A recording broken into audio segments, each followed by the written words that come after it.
নমস্কার বন্ধুরা, আমার চ্যানেলের আরও একটি নতুন রেসিপিতে আপনাদের সবাইকে স্বাগত। শেয়ার করব রুই মাছের অপূর্ব স্বাদের একটি রেসিপি।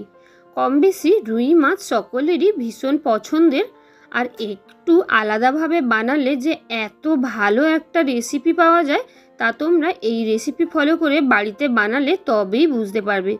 তো অবশ্যই অনুরোধ করব পুরো রেসিপিটাই শুরু থেকে শেষ অবধি দেখার। আর রেসিপি ভালো লাগলে অবশ্যই লাইক, কমেন্ট, শেয়ার আর আরও নতুন নতুন রেসিপি পেতে চ্যানেলটাকে সাবস্ক্রাইব করে দেওয়ার অনুরোধ আপনাদের সবার কাছে রইল। তো চলুন রেসিপিটা শুরু করি। দেখুন, রেসিপি বানানোর জন্য রুই মাছগুলোকে প্রথমে আমি ভেজে নেব।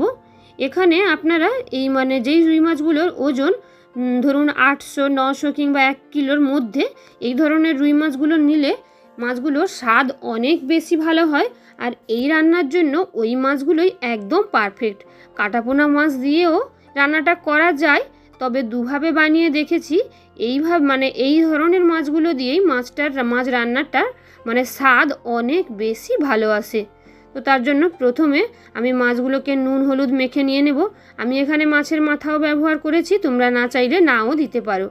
তো মাছগুলো ভেজে নেওয়ার পর ওই তেলেই দিয়ে দিলাম আমি কালো জিরে আর চেরা কাঁচা লঙ্কা। আর পুরো রান্নাটাই সর্ষের তেলে করলে বেশি ভালো হয়, তবে না চাইলে সাদা তেলও ব্যবহার করতে পারো। হাফ মিনিট মতন নেড়ে চেড়ে এর মধ্যে দিয়ে দিলাম দুটো মাঝারি সাইজের পেঁয়াজ, ছোট ডুমো করে কাটা, 4 চৌকো করে একদম ছোট করে কাটা।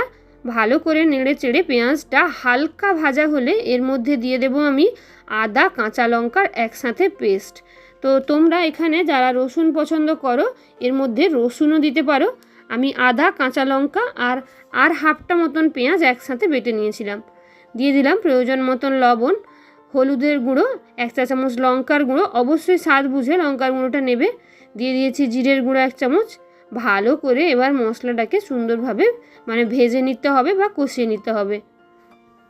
দেখো, মশলাটা সুন্দরভাবে ভাজা ভাজা হয়ে গেলেই এর মধ্যে দিয়ে দেব আমি কেটে রাখা টমেটো।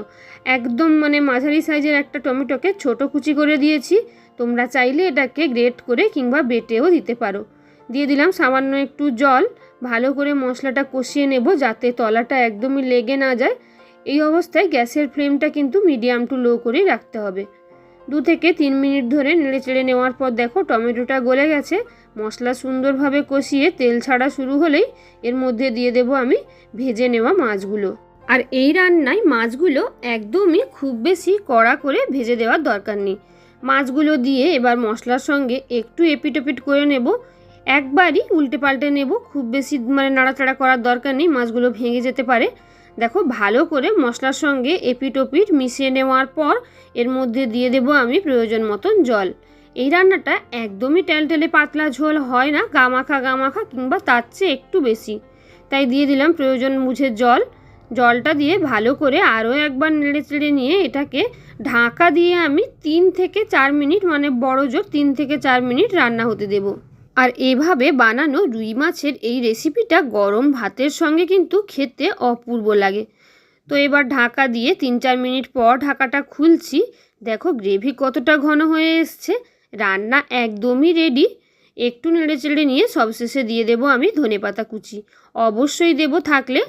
আর চাইলে 1 চিমটে চিনি দিতেও পারো, আমি কিন্তু দিইনি। তো দেখতেই দেখো কতটা লোভনীয় হয়েছে। তেমনি গরম ভাতের সঙ্গেও কিন্তু খেতে অপূর্ব লাগবে। তো তোমরা অবশ্যই রেসিপিটা বাড়িতে কোনো একদিন বানিয়ে কমেন্টে জানাতে ভুলো না কেমন হয়েছে। আর আরও নতুন নতুন রেসিপি পেতে নতুন বন্ধুরা ঝটপট চ্যানেলটাকে সাবস্ক্রাইব করে দিও। আসছি নতুন কোনো রেসিপি নিয়ে। ততক্ষণের মতন সবাইকে টাটা।